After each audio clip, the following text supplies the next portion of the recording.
I absolutely love the original 1966 Batman television series. I enjoyed it so much as a kid, and of course, as a grown-up, I've gained a new appreciation for the talented individuals involved with this show.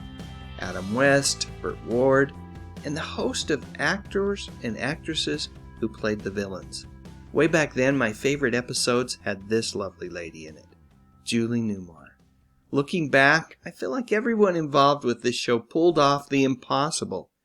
Everything was done with such comedic reverence that it allowed kids to admire Batman's heroics, while grown-ups could snicker just a little bit about the general silliness of a grown-up dressing up as a bat. And a few years back, when the lawyers were finally able to work out all of the legal entanglements, well, let's just say it was about time. Finally, fans could get their hands on all of the episodes of this wonderful series. And for me, it has been, and always will be, about the first couple of seasons of the show, especially season 1. That first season, the ideas felt crisp, the budget was definitely bigger, and I don't know, maybe I'm crazy, but to this day, I can still feel the joy that all of the actors brought to these characters. And none more than Julie Newmar, who played the villain of the week in one of my all-time favorite episodes of Batman, The Perfect Crime. Yep, it really is one of the best episodes ever. Actually, during the first couple of seasons of Batman, each adventure would play out over 2 episodes, so I've got to acknowledge the follow-up episode, Better Luck Next Time, as well. Julie Newmar's Catwoman isn't as horrible as some of the other nefarious fiends that the dynamic duo face. In fact, Batman likes to think that she's just a little bit misguided.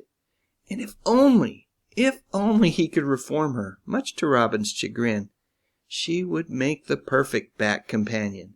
Those episodes were Catwoman's first appearance on the series, and Julie Newmar, well, she played her role to perfection. So anyway, without any further babbling on my part, let's get going with my 5 reasons why Julie Newmar was the best Catwoman to ever grace either the small or large screen.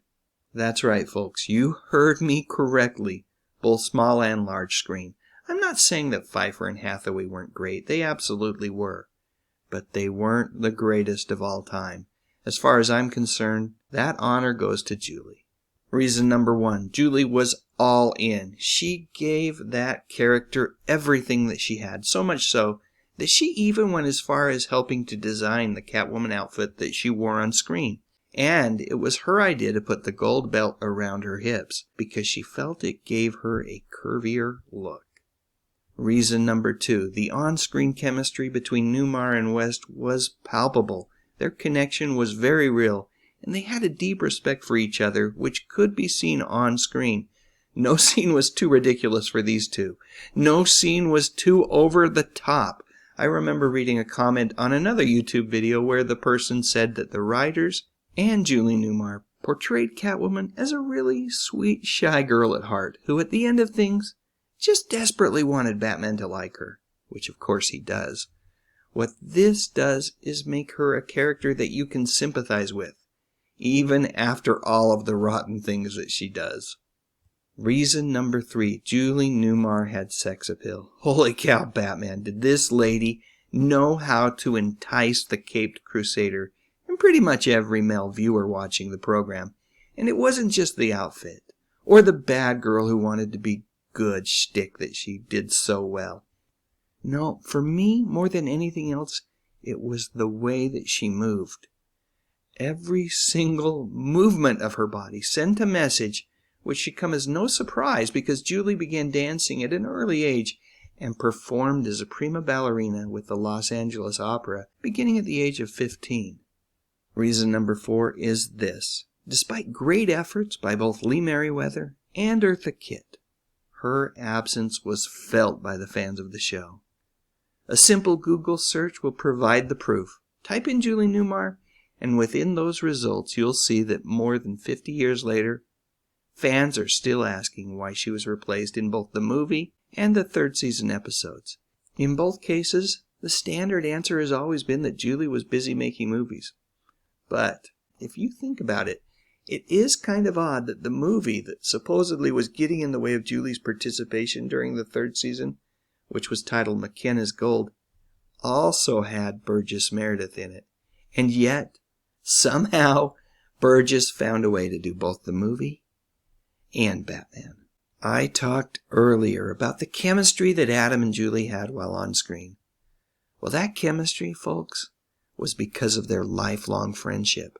And that is my fifth and final reason why Julie Newmar was the greatest Catwoman ever. Of Adam, Julie has said this, and I quote, "Adam was such a sweetheart. It was right there, his goodness, from the first time I met him 51 years ago. And it was the same when I met him last month." Julie went on to say that over the years, West has always been charming, and yet slightly silly. She said that their time together on Batman was the best, and the biggest feeling that they both had was just, let's enjoy every minute of this, which for these two fun-loving professionals was easy to do. A little bit of trivia about my favorite episode, The Perfect Crime. It was interrupted by a news bulletin about a near-fatal situation on Gemini 8, as NASA astronauts Neil Armstrong and David Scott were almost killed. As such, ABC was flooded with phone calls from viewers who were not concerned about Armstrong and Scott, but instead angry about the network's decision to interrupt Batman. Now, with all this said, I do have a confession regarding why this is my favorite all-time episode. It's actually because I was able to watch and rewatch an abbreviated 3D version of this episode with my trusty Viewmaster when I was a kid. Not sure how many of you remember these things, but you'd get 7 3D images in each reel, along with a sentence or two that would move the plot along. Way back in the late 60s and early 70s, this was all we had. We didn't have VCRs, and things like TiVos and streaming services like Netflix, well, they were decades away.